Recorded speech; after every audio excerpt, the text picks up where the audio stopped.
నిలబడి మాట్లాడుతున్నందుకు అందరికీ కూడా నా ధన్యవాదాలు తెలియజేస్తున్నాను.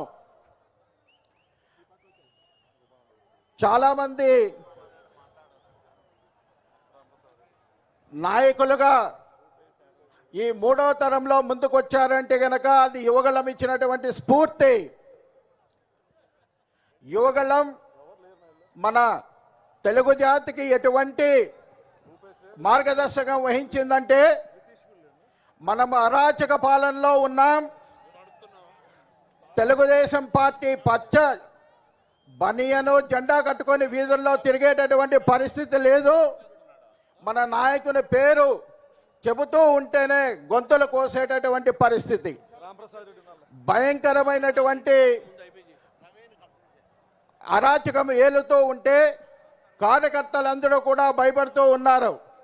అప్పుడు ఈ భయాలన్నీ తొలగించేదానికి యువగళం స్ఫూర్తితో నేనున్నాను అంటూ మన నారా లోకేష్ బాబు గారు కార్యకర్తల భయాందోళనన్నింటినీ కూడా తొలగిస్తూ ఎంతో ధైర్యంతో యువగళం పాదయాత్ర మొదలు పెడితే వైసీపీ యొక్క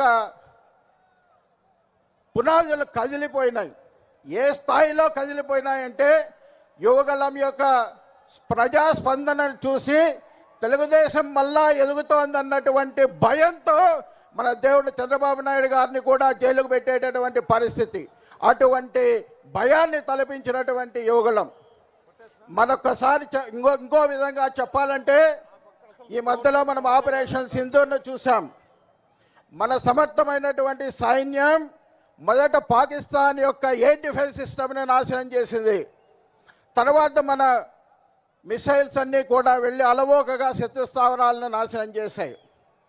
కరెక్ట్గా అదేవిధంగా యువగళం అనేటటువంటిది మన ఎన్నికల వ్యవస్థకు వైసీపీ యొక్క బీటలు కూల్చివేసిన తర్వాత, పార్టీ పట్ల ప్రజల యొక్క అనుకూలత పెరిగిన తర్వాత కూటమి ఏర్పడింది. ఇవాళ మన స్ట్రైక్ రేట్తో ఇవాళ మనం అందరం కూడా ఇక్కడ అత్యధిక మెజార్టీతో ప్రభుత్వాన్ని ఏర్పాటు చేసుకొని ఆంధ్రప్రదేశ్ రాష్ట్ర ప్రజలకి దిక్సూచిగా నిలబడడానికి నిన్న మన లోకేష్ బాబు గారు 6 శాసనాలు ఇచ్చారు. మన తెలుగుదేశం పార్టీ మూల సిద్ధాంతాలను ఎక్కడ కూడా విడవకుండా ఈ 6 శాసనాలను నేటి తరానికి అన్వయించేటటువంటి విధంగా, తెలుగు జాతి గర్వపడే విధంగా ఇచ్చినటువంటి ఈ మహానాడుకి కడప గడ్డలో జరగడం, చారిత్రాత్మకంగా నిలబడ్డం, ఉమ్మడి కడప జిల్లా వాసులైనటువంటి నేను అందుకు గర్విస్తూ ఈ అవకాశం ఇచ్చినటువంటి పెద్దలందరికీ కూడా శిరస్సు వంచి నమస్కరిస్తూ సెలవు తీసుకుంటున్నాను. జై తెలుగుదేశం. ధన్యవాదాలు. ఇక్కడ ఉన్నటువంటి మీడియా పాయింట్ దగ్గర ఉన్న పోలీస్ అధికారులు డబల్ బ్యారెక్లో ఉండవలసిందిగా విజ్ఞప్తి. మీడియా పాయింట్కి ఎటువంటి ఇబ్బంది లేకుండా డబల్ బ్యారెక్లో ఉండాలి, మీరు అటువైపు ఉండకూడదని విజ్ఞప్తి చేస్తూ, ఇప్పుడు పులివెందుల ఇన్ఛార్జ్, పులివెందుల గడ్డ మీద తెలుగుదేశం పార్టీని రెపరెపలాడిస్తున్నటువంటి బీటెక్ రవి గారిని మాట్లాడవలసిందిగా విజ్ఞప్తి చేస్తా ఉన్నా. అందరికీ నమస్కారం. ముఖ్యంగా తెలుగుదేశం పార్టీ ఆవిర్భవించినప్పటి నుంచి ఎన్నడూ కూడా కడపలో మహానాడు జరగలేదు. ఆ అవకాశం ఇచ్చిన మన జిల్లా ప్రజలకు అవకాశం ఇచ్చినందుకు ముఖ్యంగా మన ప్రీతం ముఖ్యమంత్రి చంద్రబాబు నాయుడు గారికి, అలాగే జాతీయ ప్రధాన కార్యదర్శి అయినటువంటి లోకేష్ గారికి ప్రత్యేకంగా ధన్యవాదాలు, కృతజ్ఞతలు తెలుపుకుంటూ,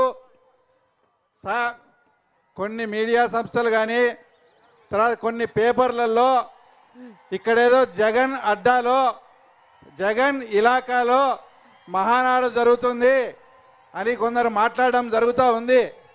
2024 కన్నా ముందు ఇదేమన్నా జగన్ ఇలాకా కానీ జగన్ అడ్డా కానీ కావచ్చేమో.